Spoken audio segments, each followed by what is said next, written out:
Assalamualaikum warahmatullahi wabarakatuh. Terima kasih sudah klik video ini. Hari ini aku akan ajak kalian untuk membahas sesuatu hal yang memang bikin aku terkaget-kaget. Sosial media. Sosial media seperti Facebook, Instagram, Twitter, dan lain-lain merupakan suatu media untuk berinteraksi satu sama lain yang dilakukan secara online dan memungkinkan manusia untuk saling berinteraksi tanpa dibatasi ruang dan waktu. Siapapun bisa menggunakan sosial media. Kamu, aku, ibumu, ayahmu, teman-temanmu dari kalangan manapun bisa menggunakan sosial media selagi dia memiliki perangkat yang mendukung serta jaringan untuk mengaksesnya. Tidak terkecuali seorang pembunuh.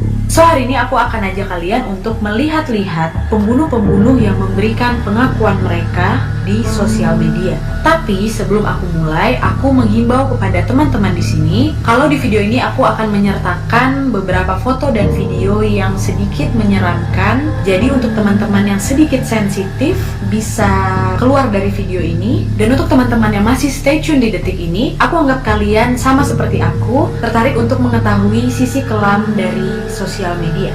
Oke, udah penasaran? Let's start it.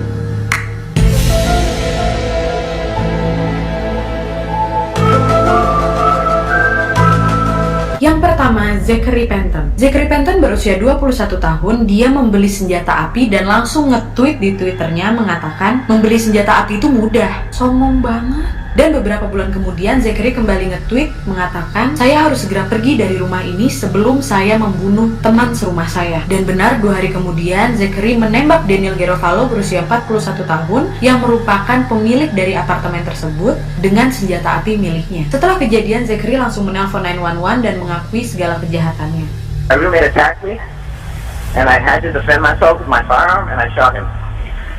So, Is he conscious and breathing? no, I shot him twice.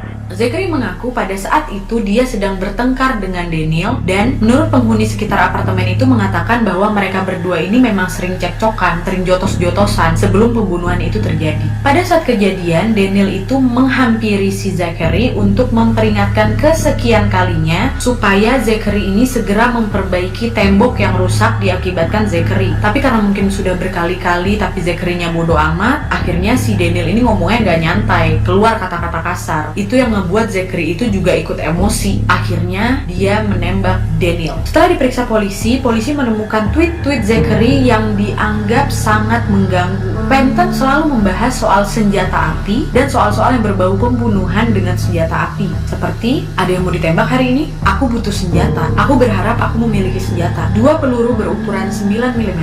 Apakah ada yang mau membunuh orang? Ayo bunuh orang hari ini. Seseorang menjualkan senjatanya kepadaku. Dan masih banyak lagi. Serangkaian tweet ini ditemukan beberapa hari sebelum kejadian. Dan karena tweet ini, polisi menganggap bahwa Penton ini sebenarnya sudah sangat tahu bagaimana cara menggunakan senjata. Jadi dia tuh udah kayak nggak worry lagi gimana cara pakai senjata. Yang penting senjatanya ada aja. Terus dia dengan sombongnya berbagi tweet itu di Twitternya supaya dianggap jagoan.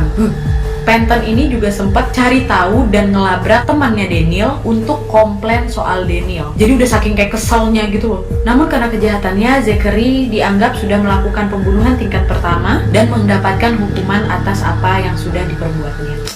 Zachary bandel kali. Sok jagoan tuh loh, PTT kalau kata orang Medan, pantang tak top. Apa coba? Ih, aku tuh paling muak kali ngeliat orang-orang yang sok-sokan kayak gitu, betul aja. Oh kalem. Enggak, kalau aku sih personal itu kayak, ya kalau kok kesal, mending kok ngomong. Laki-laki jotosan aja gitu.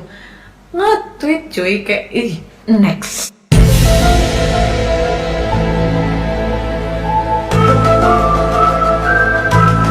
Yang kedua, Nakasia James. Nakasia James yang berusia 18 tahun memposting di Facebooknya untuk berbagi cerita mengenai rincian kejahatan mengerikan yang dia alami. Di postingannya dia mengaku sudah menusuk mantan pacarnya, Doria Powell, berusia 21 tahun dengan alasan untuk membela diri. Di postingannya dia menceritakan bahwa mantan pacarnya ini yang dalam keadaan mabuk mencoba untuk membunuhnya. Dan dia bersikeras mengklaim bahwa dia tidak bermaksud untuk membunuh Doria Powell.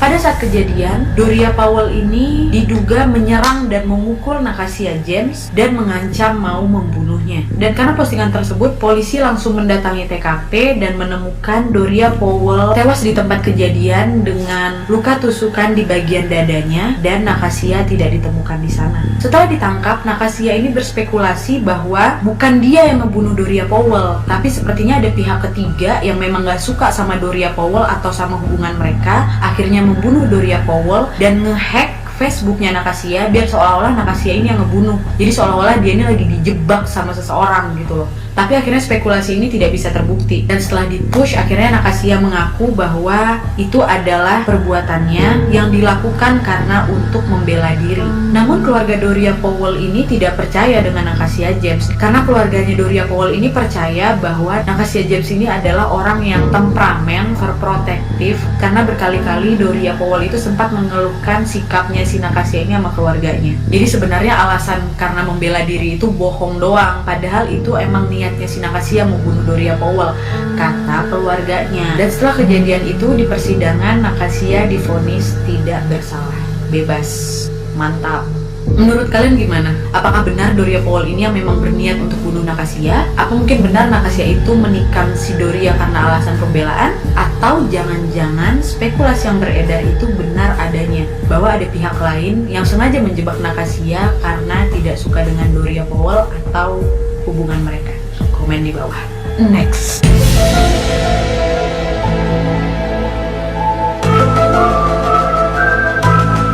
Yang ketiga, Amanda Taylor. Berbeda dengan dua orang sebelumnya yang memposting tulisan di sosial media mereka, kali ini Amanda Taylor mengupdate foto mayat mertuanya di Instagramnya. Terlihat di foto tersebut, Amanda memposting foto mayat mertuanya yang sudah bersimbah darah sambil tersenyum. Di foto tersebut, Amanda juga menambahkan tulisan yang berbunyi, "Semua yang saya lakukan ini untuk alasan yang benar. Saya menikam mertua saya karena dia sudah menghancurkan hidup suami saya." Suaminya si Amanda ini bernama Ray Taylor, yang beberapa bulan sebelumnya itu meninggal karena bunuh diri. Ray Taylor ini memutuskan untuk bunuh diri karena depresi akibat ketergantungan narkoba. Kenapa Amanda malah menyalahkan mertuanya? Karena Ray mengaku bahwa sedari kecil Ray ini selalu diberikan narkoba oleh ayahnya ini, dan juga Ray selalu mendapatkan penyiksaan dan pelecehan seksual dari ayahnya. Ayahnya bernama Charles Taylor yang saat itu dalam keadaan sakit. Setelah kepergiannya Ray, teman-teman Amanda mengaku bahwa Amanda ini jadi depresi. Dia selalu memposting-posting sesuatu hal yang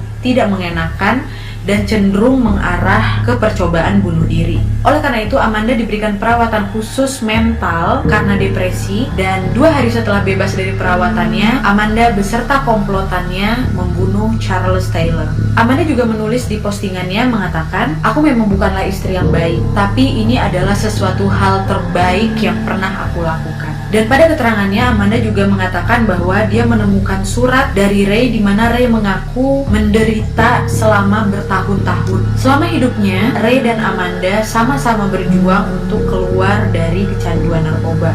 Ya karena dari kecil udah dikenali narkoba, akhirnya Ray tidak bisa lepas dari narkoba. Namun karena Ray sepertinya sudah tidak tahan dengan kecanduan tersebut, akhirnya Ray memutuskan untuk bunuh diri dan membuat Amanda sangat-sangat membenci Charles Taylor. Amanda juga sempat mengunjungi kuburan si Ray dan mengatakan, "Aku sangat bangga melakukan ini untuk Ray. Aku sangat mencintai anak-anakku, tetapi Charles lah yang sudah membunuh suamiku." Dilihat dari posting-postingan sebelumnya, Amanda dan Ray ini memang sedikit terobsesi dengan pembunuhan-pembunuhan yang mengerikan. Dan setelah ditangkap, salah satu komplotannya si Amanda ini, Edward Bell, ditemukan dalam keadaan cedera setelah Amanda mau mencoba membunuhnya di saat pelarian. Motifnya apa tidak diketahui, tapi karena perbuatannya, Amanda didakwa melakukan pembunuhan tingkat pertama. I killed Charlie at 3:27. I purposely did that. And so I just started stabbing him and Aku nggak tahu harus nggak boleh setuju, nggak boleh menghilangkan nyawa orang itu dosa. Tapi kayaknya Amanda ini emang udah kesel banget gitu sama mertuanya si Charles ini. Semoga kita dan kalian yang nonton video ini dapat mertua-mertua yang baik. Amin ya Allah. Apaan sih, Nat? Oke, lemes sih aku sebenarnya ngeliat darah itu. Next.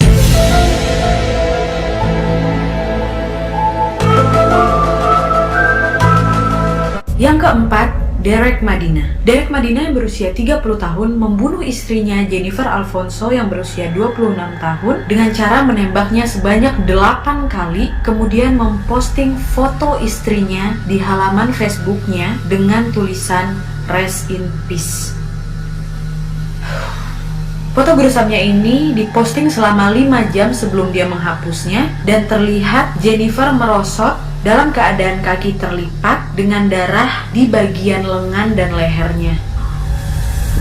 Teman-temannya yang melihat postingan ini pada bingung, ada apa sama Jennifer? Apa yang sedang terjadi? Mereka berpikir bahwa ini mungkin perampokan atau pembunuhan, tidak berpikir bahwa dia ini sudah dibunuh sama Derek. Dan setelah membunuh istrinya, Derek ini langsung pergi ke polisi untuk menyerahkan diri. Pada saat investigasi, Derek mengaku bahwa pada saat itu mereka sedang bertengkar dan Jennifer sudah mengancamnya dengan pisau dan menghamburkan bubuk halusinogenic ke hadapannya si Derek. Jadi Jadi bubuk halusinogenic ini adalah bubuk yang mengandung narkoba gitu. Dan Derek juga mengaku selama bertahun-tahun Derek ini mengalami siksaan mental dan penganiayaan fisik dari Jennifer. Di foto tersebut terlihat kaki Jennifer yang terlipat seolah sedang meringkuk sebelum ditembak. Kayak lagi ngebegging gak sih? Ya Allah. Dan selain foto itu, Derek juga memposting di Facebooknya dengan tulisan I'm going to prison or death sentence for killing my wife. Love you guys, miss you guys, take care. Facebook people, you will see me in the news. My wife was punching me and I'm not going to stand anymore with the abuse. So I did what I did. I hope you understand me. What? Jadi di postingannya itu dia kayak minta pembelaan gitu sama teman-temannya di Facebook, seperti menceritakan bagaimana menderitanya dia selama ini gitu.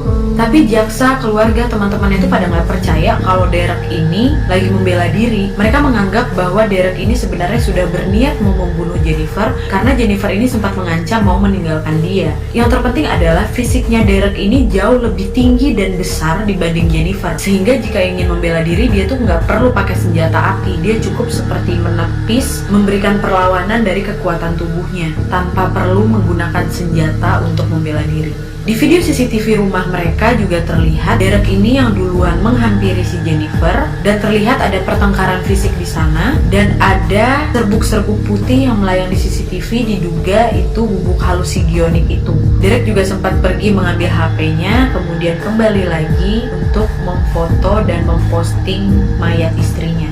Anak perempuan mereka yang berusia 10 tahun ada di rumah saat kejadian, dan dia tinggal bersama mayat ibunya selama Derek pergi ke kantor polisi untuk menyerahkan diri. Setelah kejadian ini, Derek dinyatakan bersalah dan dijatuhi hukuman seumur hidup penjara atas perbuatannya. Derek, bunuh binatang aja kadang kita mikir ya, ini bunuh istrinya, diposting pula, kayaknya emang dia nih ya sama kejadiannya, emang kayak udah kesel sekesal-kesalnya, kayak nggak ada hati banget gitu. Sakit kepalaku. Kita akhiri segera. Next.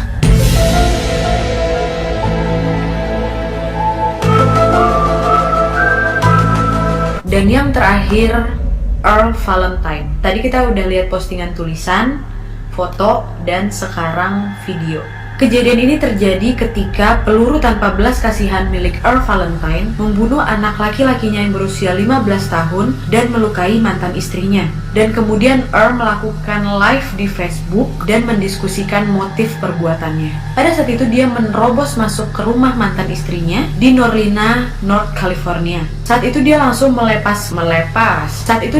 melepaskan beberapa tembakan ke arah mantan istrinya. Kemudian putranya sontak langsung melindungi ibunya, dan tembakan itu mengenai putranya hingga meninggal. Sebelum putranya meninggal, putranya ini sempat nelpon 911 untuk meminta pertolongan.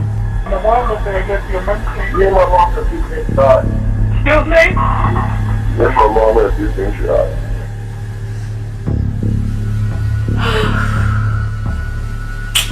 Dia nggak tahu apa-apa loh. Setelah itu, Earl langsung live di Facebook dan terlihat sedang mengendarai mobilnya dalam pelarian di malam hari. Dan di sana secara pragmatis dia berdiskusi soal hubungan dia dengan mantan istrinya ini. She lied on me, had warrants taken out on me.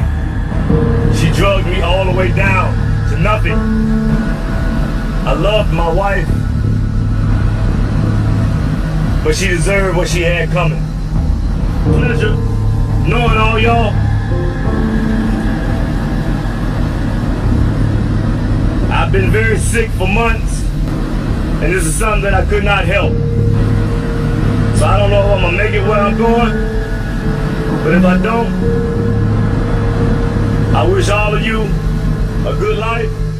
Setelah perburuan yang cukup luas dan hiruk pikuk dari kasus ini, petugas menemukan Earl di sebuah motel yang jaraknya 300 mil dari TKP. Saat dikepung polisi, Earl langsung menembak kepalanya dan sempat sekarat. Seorang kepala polisi bernama Taylor sempat berbicara di telepon sesaat sebelum Earl menembak kepalanya. Taylor mengatakan bahwa betapa dingin dan tidak berperasaannya si Earl ini, dan Taylor juga mengatakan Earl ini tidak menunjukkan rasa simpati bahkan menyesal. Di pembicaraan itu, Earl malah memastikan apakah istrinya ini udah mati apa belum. Padahal kan saat kejadian dia tuh cuma memuntahkan beberapa tembakan habis itu kabur. Jadi dia tuh belum sempat memastikan istrinya ini udah mati apa belum. Akhirnya waktu ditelepon sama si Taylor, jadi dia cuma nanya, jadi gimana bro, udah mati apa belum tuh bini gua?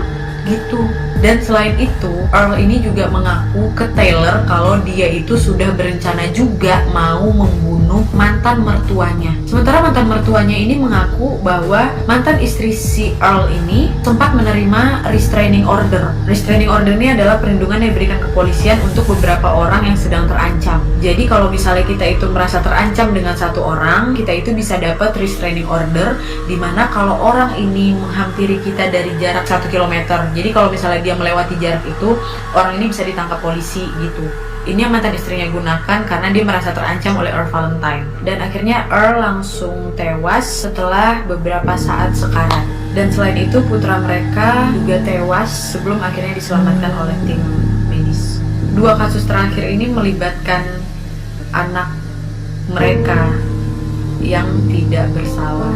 Anak-anak yang karena keegoisan kedua orang tuanya akhirnya menjadi korban. Yang satu melihat ibunya bersimbah darah, terkapar, tidak berdaya. Yang satu meninggal karena melindungi ibunya yang ditembak oleh ayahnya. Can you imagine gimana?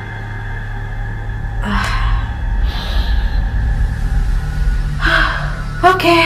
So, di video ini kita bisa lihat bahwa kejahatan-kejahatan yang terjadi pada korban berasal dari orang-orang terdekatnya mereka. Dimanapun dan kapanpun, tetaplah berperilaku baik dengan siapapun, karena terkadang kita nggak tahu ucapan dan tindakan kita bisa menyinggung perasaan orang sehingga membuat mereka bisa menjadi brutal sebrutal-brutalnya tanpa memandang siapapun.